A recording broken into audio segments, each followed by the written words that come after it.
بھائی؟ وہ چونکا۔ آغا فواد تیرا بھائی ہے؟ جی جی وہ میرے بھائی ہیں، آپ بے شک ان سے پوچھ لیں، مجھے یہاں نہیں آنا تھا۔ فواد بھائی کو خود آنا تھا مگر ان کی میٹنگ تھی، وہ ایک دم رونے لگی تھی۔ آپ پلیز مجھے گھر جانے دیں، میں غلط لڑکی نہیں ہوں، میں ان کی بہن ہوں۔ جھوٹ بول رہی ہے۔ راؤ پیچھے آ کھڑا ہوا تھا۔ اسی کو ادھر آنا تھا، 4 ہفتے پہلے تو ڈیل ہوئی تھی سر، اور اسی کے نام سے ہوئی تھی، کم عمر خوبصورت اور انچ ہوئی۔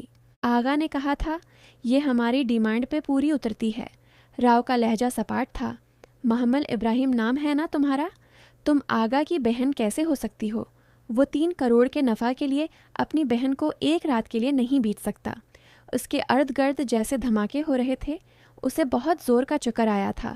وہ گرنے ہی لگی تھی کہ ہمایوں نے اس کی دوسری کہنی سے پکڑ کر اسے کھڑا رکھا۔ اب سیدھی طرح بتاؤ، تم ہمیں بے وقوف بنا رہی ہو یا آغا نے تمہیں بے وقوف بنایا ہے؟ تم محمل ابراہیم ہو اور وہ فواد کریم، وہ تمہارا سگا بھائی ہے، اتنے عرصے لڑکیاں فراہم کر رہا ہے تو کبھی اپنی بہن کا سودا نہیں کیا؟ نہیں، اس نے بے یقینی میں نفی میں سر ہلایا۔ آپ جھوٹ بول رہے ہیں، فواد بھائی میرے ساتھ ایسا نہیں کر سکتے۔ آپ میری ان سے بات کروائیں، آپ خود سن لینا، وہ میرا ویٹ کر رہے ہیں۔ ہمیں ایک فنکشن پہ جانا تھا۔ عام انسان کی طرح محمل کو بھی ہلکی پھلکی جھوٹ کی عادت تو تھی ہی، اور اسی پرانی عادت کا کمال تھا کہ اس کے لبوں پہ خود بخود ڈنر کی جگہ فنکشن نکلا تھا۔ کہیں لاشعوری طور پر اسے احساس تھا کہ اگر فواد اور اپنے خاص ڈنر کا بتاتی تو وہ اسے بری لڑکی سمجھتا۔ راؤ صاحب آغا فواد کو فون ملائیں۔ Right sir. راؤ موبائل پر نمبر ملانے لگا۔ اور اسپیکر آن رکھیں، اس نے کہہ کر ایک گہری نظر محمل پر ڈالی جو بے قرار اور ہراساں سی کھڑی راؤ کے ہاتھ میں پکڑے فون کو دیکھ رہی تھی۔ جی راؤ صاحب۔ ایک دم کمرے میں فواد کی آواز گونجی۔ مال پہنچ گیا؟ پہنچ تو گیا ہے مگر پرزے آواز بہت دیتے ہیں، آپ بات کر لیں۔ اس نے فون آگے بڑھا کر محمل کے کان سے لگایا۔ ہیلو فواد بھائی، وہ رو پڑی تھی۔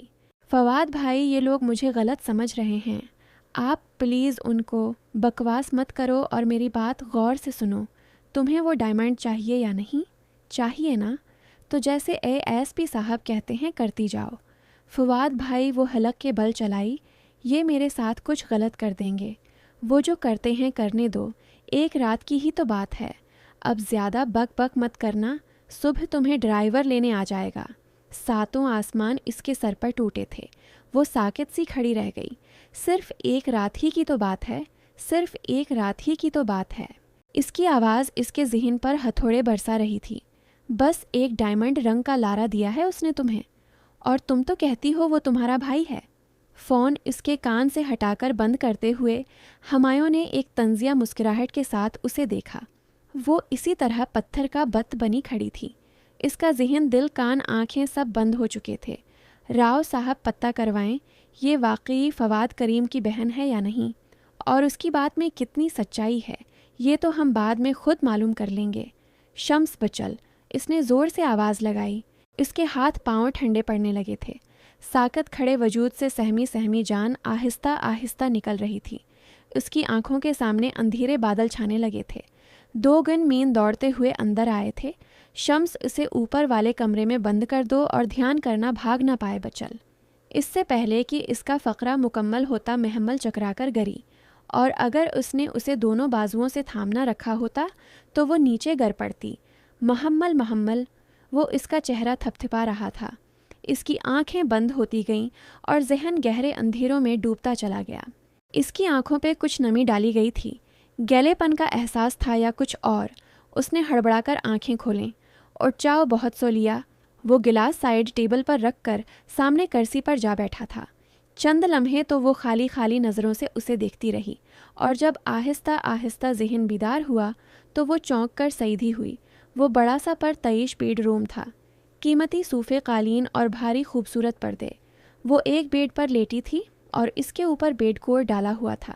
اسے یاد آیا وہ اسے کسی کمرے میں بند کرنے کی بات کر رہا تھا جب وہ شاید بے ہوش ہو گئی تھی۔ اب وہ کدھر تھی اور اسے کتنی دیر بیت چکی تھی؟ گھر میں سب پریشان ہو رہے ہوں گے۔ وہ گھبرا کر قدرے سیدھی ہو کر بیٹھی۔ وہ ابھی تک اسی سیاہ جھلملاتی ساڑی میں ملبوس تھی، اور بیوٹیشن کی لگائی ہوئی ساری پینیں ابھی تک ویسے ہی کس کر لگی ہوئی تھیں۔ میں کدھر ہوں؟ کیا وقت ہوا ہے؟ صبح ہو گئی۔ وہ پریشان سی ادھر ادھر دیکھنے لگی تو سامنے وال کلاک پر نظر ٹاکی 3:30 بج رہے تھے۔ ابھی صبح نہیں ہوئی اور آپ وہی ہیں جہاں آنے کے لیے فواد نے آپ کو ڈائمنڈ رنگ کا لالچ دیا تھا۔ مجھے فواد بھائی نے ایسا کچھ بھی نہیں کہا تھا۔ انہوں نے کہا تھا میں فائل سائن کروا کے واپس آ جاؤں۔ میں جھوٹ نہیں بول رہی۔ میں کیسے مان لوں کہ تم سچ کہہ رہی ہو؟ آغا فواد تو کہتا ہے تم اس کے گھر میں پلنے والی ایک یتیم لڑکی ہو، نہ کہ اس کی بہن۔ یتیم ہوں تبھی تو تم جیسے عیاشوں کے ہاتھوں بیچ ڈالا اس نے مجھے۔ میرا سگا تایا زاد بھائی تھا۔ تم سب گدھوں کا بس یتیموں پر ہی تو چلتا ہے۔ وہ پھٹ پڑی تھی۔ مجھے یہ آنسو اور جذباتی تقریریں متاثر نہیں کرتیں۔ وہ اب اطمینان سے سگریٹ سلگا رہا تھا۔ مجھے بس سچ سننا ہے، وہ بھی ٹھیک ٹھیک، نہیں تو تمہیں تھانے لے جا کر تمہاری کھال ادھیڑ دوں گا۔ میں جھوٹ نہیں بول رہی۔ مجھے یہ بتاؤ اس سے پہلے وہ تمہیں کتنا شعر دیتا رہا ہے؟ کدھر کدھر بھیجا ہے اس نے تمہیں؟ اور تمہارے اس گینگ میں کون کون ہے؟ سگریٹ کا ایک کش لے کر اس نے دھواں چھوڑا تو لمحے بھر کو دھوئیں کے مرگولے ان دونوں کے درمیان حائل ہو گئے۔ مجھ سے قسم لے لو، میں سچ قسم لے لوں واقعی۔ ہاں لے لیں، سو بندوں کے سامنے عدالت میں اٹھاؤں گی قسم۔ وہ ٹانگ پر ٹانگ رکھے بیٹھا سگریٹ لبوں میں دبائے کش لے رہا تھا۔ میں تیار ہوں، مجھے عدالت میں لے جائیں۔ میں یہ سب دہرانے کو تیار ہوں۔ وہ تب ہوگا جب میں تیرے کہے پر یقین کروں گا، یقین جو ابھی تک نہیں آیا۔ اس نے سگریٹ ایش ٹرے پہ جھٹکی راکھ کے چند ٹکڑے ٹوٹ کے گرے۔ میں سچ کہہ رہی ہوں، میرا کسی گینگ سے کوئی تعلق نہیں ہے۔ مجھے فواد بھائی نے کچھ نہیں بتایا تھا۔ تم اسے بچانے کی کوشش کر رہی ہو، میں جانتا ہوں۔ نہیں پلیز۔ وہ لحاف اتار کر بستر سے اتری اور گھٹنوں کے بل اس کے قدموں میں آ بیٹھی۔ اے ایس پی صاحب، اس نے اس کے سامنے دونوں ہاتھ جوڑ دئے۔ میں لاعلم تھی کہ آپ کا کیا مقصد ہے، کہ فواد بھائی کا کیا مقصد ہے۔ میں میرٹ میں ڈنر پہ جانے کے لیے تیار ہوئی تھی۔ میرا کوئی قصور نہیں ہے۔ اس کی کانچ سنہری آنکھوں سے آنسو ٹوٹ کر گرنے لگے تھے۔ اللہ کی قسم یہ سچ ہے۔ اللہ کی قسم کھانے کے لیے آغا فواد نے کیا پیش کیا تھا؟ ڈائمنڈ سیٹ، وہی شکی پولیس آفیسر اور مخصوص طنزیہ انداز جتنا وہ شخص وجیہہ تھا۔ اس کی زبان اس سے بڑھ کر کڑوی تھی۔ محمل کا دل چاہا اس کا منہ نوچ لے، اور اگلے ہی پل وہ اس پر جھپٹی اور اس کی گردن دبوچنی چاہی، مگر ہمایوں نے اس کی دونوں کلائیاں اپنی گرفت میں لے لیں۔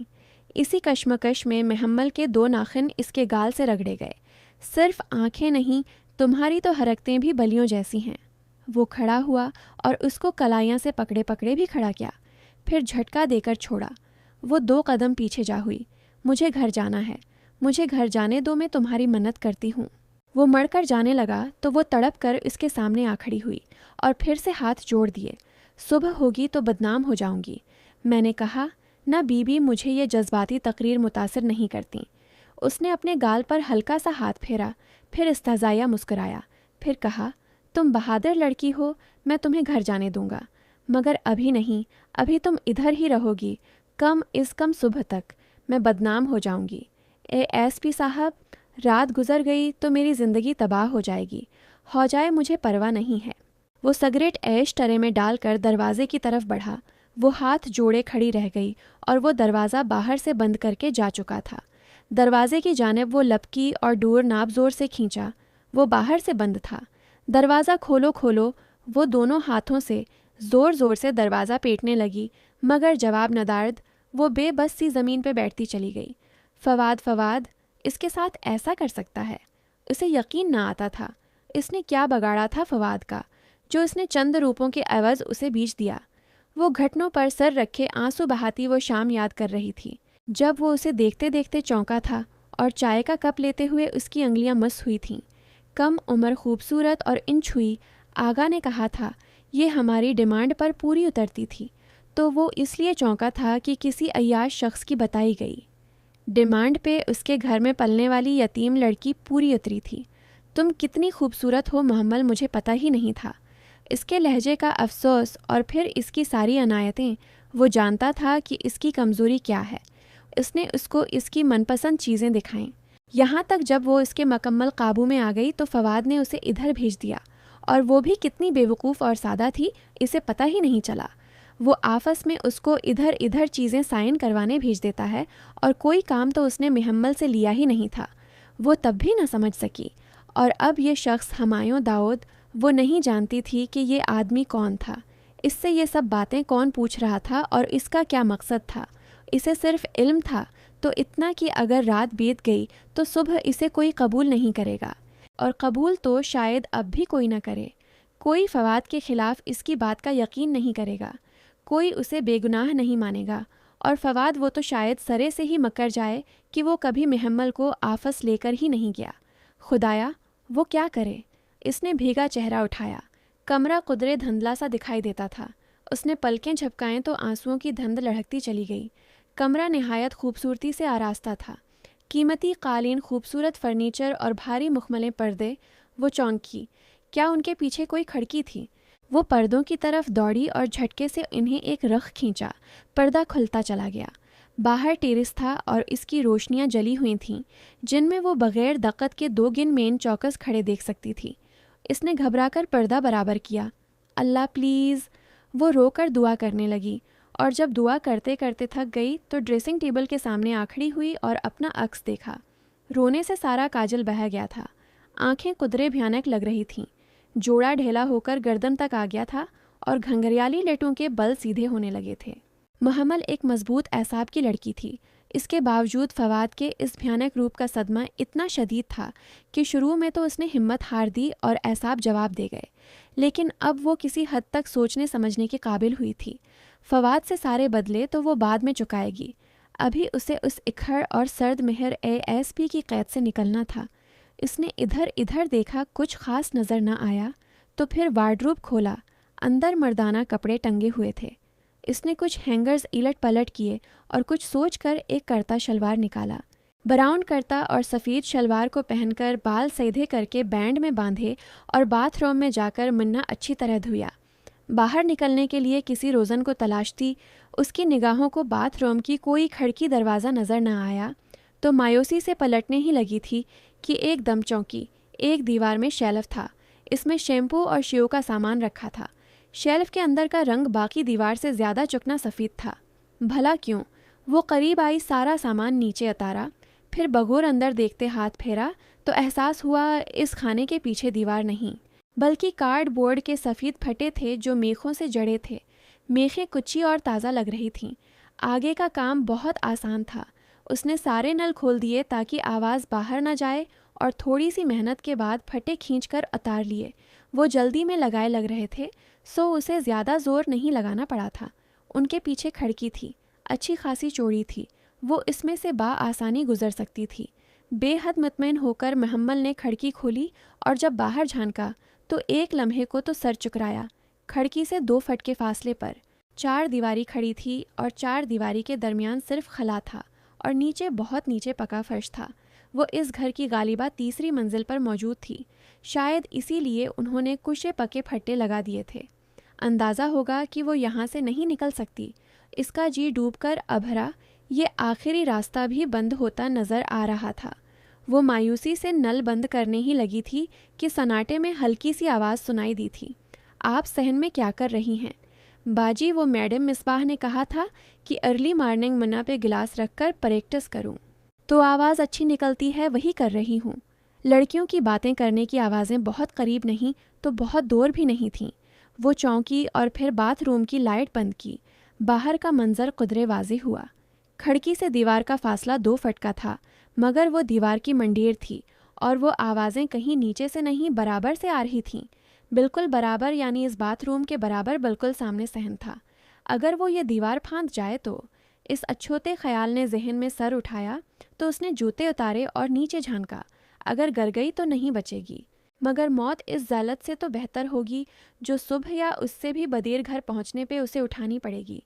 اس نے دونوں ہاتھ چوکھٹ پر رکھے ہی تھے کہ کمرے کا دروازہ کسی نے زور زور سے کھٹکھٹایا۔ دروازے کی وہ اندر سے کنڈی لگا چکی تھی، سو وہ کھول نہ پا رہے تھے۔ یقیناً کسی نے پھٹے اکھاڑنے کی آواز سن لی تھی۔ وہ لمحے بھر کو بھی نہ گھبرائی اور ہاتھ بڑھا کر دیوار کو ٹٹولا۔ وہ قریب ہی تھی۔ انہوں برابر والے صحن میں وہ کھنکھاری تھی۔ اگلے اور لمحے اس کی مدھر مگر ہلکی آواز اندھیری فضا میں گونجنے لگی۔ اے اللہ میرے دل میں نور ڈال دے۔ محمل نے دیوار پہ دونوں ہاتھ رکھے اور نیچے دیکھے بغیر دونوں پاؤں بھی رکھ دیے۔ وفی بصری نورا وفی سمیع نورا، اور میری بصارت میری سماعت میں نور ہو۔ گھوڑے کی پیٹھ پر سوار سی وہ دیوار پر بیٹھی اور نیچے دیکھا۔ صحن کی زمین بہت قریب تھی، دیوار چھوٹی سی تھی۔ وان یمنی نورا وان یساری نورا، اور میرے دائیں اور بائیں جانب نور ہو۔ اس نے آہستہ سے دونوں پاؤں زمین پر رکھے۔ وہ بالآخر برابر والی چھت پر اتر آئی تھی۔ لمحے بھر کو وہ پلٹ کر بے یقین سی دیوار کو دیکھنے لگی، جس کے اس پار اے ایس پی ہمایوں کا گھر تھا، بلکہ قید خانہ جس سے وہ نکل آئی تھی۔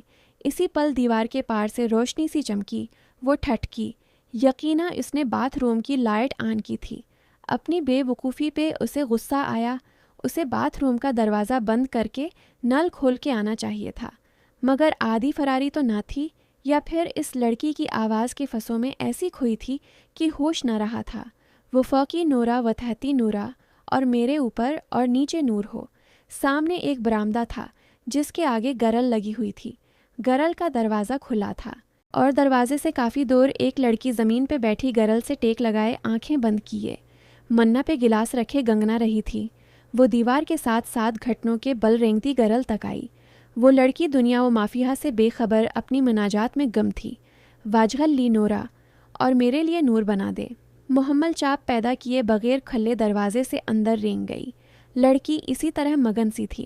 اس نے دھڑکتے دل کے ساتھ ادھر ادھر دیکھا۔ لمبا سا برآمدہ خالی تھا، بس دور ایک فریج پڑی تھی اور اس کے ساتھ ساتھ جالی دار الماری تھی۔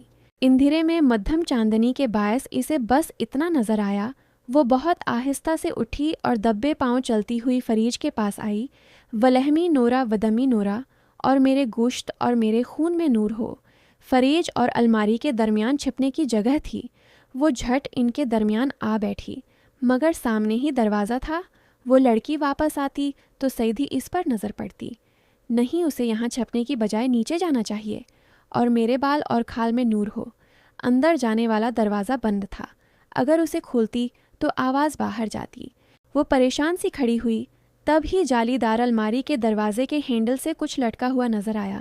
اس نے جھپٹ کر وہ اتارا، سیاہ جارجٹ کا لبادہ۔ اس نے چاند کی روشنی میں آنکھیں پھاڑ پھاڑ کر دیکھنا چاہا، اور میرے نفس میں نور ہو۔ اس نے لبادہ کھولا، وہ سیاہ عبایا تھا اور ساتھ ایک گرے اسکارف۔ محمل نے پھر کچھ نہیں سوچا اور عبایا پہننے لگی۔ تبھی اسے احساس ہوا وہ مردانہ کرتا شلوار میں کھڑی ہے اور ننگے پاؤں ہے۔ وہ عبایا بھی اسے غنیمت لگا تھا، اور میری ہڈیوں میں نور ہو۔ اسکارف کو اس نے بمشکل چہرے کے گرد لپیٹا۔ عادت نہ تھی تو مشکل لگ رہا تھا۔ اب اسے کسی طرح نیچے جا کر سڑک تک پہنچنا تھا۔ آگے اپنے گھر کا رستہ تو آنکھیں بند کر کے بھی آتا تھا۔ اللہم آتنی نورا، اے اللہ مجھے نور عطا فرما۔ وہ اسی ترنم میں پڑھ رہی تھی۔ محمل تیزی سے عبایا کے بٹن بند کر کے اسکارف پر ہاتھ پھیر کے درست کر رہی تھی کہ ایک دم اسے بہت خاموشی لگی۔ باہر صحن بہت چپ سا ہو گیا تھا۔ شاید اس لڑکی کی دعا ختم ہو گئی تھی۔ اس نے قدرے گھبراہٹ قدرے جلد بازی میں دروازہ کھولنا چاہا۔ اسی پل اس لڑکی نے پیچھے گرل کی چوکھٹ پر قدم رکھا۔ السلام علیکم کون؟ چوکنی سی آواز اس کے عقب میں ابھری تو اس کے بڑھتے قدم رک گئے۔ دروازے پر ہاتھ رکھے رکھے وہ گہری سانس لے کر پلٹی۔ وہ سامنے شلوار قمیض میں ملبوس سر پہ دوپٹا لپیٹے ہاتھ میں کتاب پکڑے الجھی نگاہوں سے اسے دیکھ رہی تھی۔ محمل کا دل زور سے دھڑکا تھا۔ وہ رنگے ہاتھوں پکڑی گئی تھی۔ جانے اب کیا ہوگا۔ وہ میں آپ کی آواز سن کر آئی تھی۔ بہت اچھی تلاوت کرتی ہیں آپ۔ تلاوت نہیں، دعائے نور تھی۔ میری آواز نیچے تک آ رہی تھی کیا؟ لڑکی کا انداز سادہ مگر محتاط تھا۔ محمل کا دماغ تیزی سے کام کر رہا تھا۔ اسے کسی طرح اس لڑکی کو باتوں میں الجھا کر وہاں سے نکلنا تھا۔ ایک دفعہ وہ سڑک تک پہنچ جائے، گھر کے تمام راستے اسے آتے تھے۔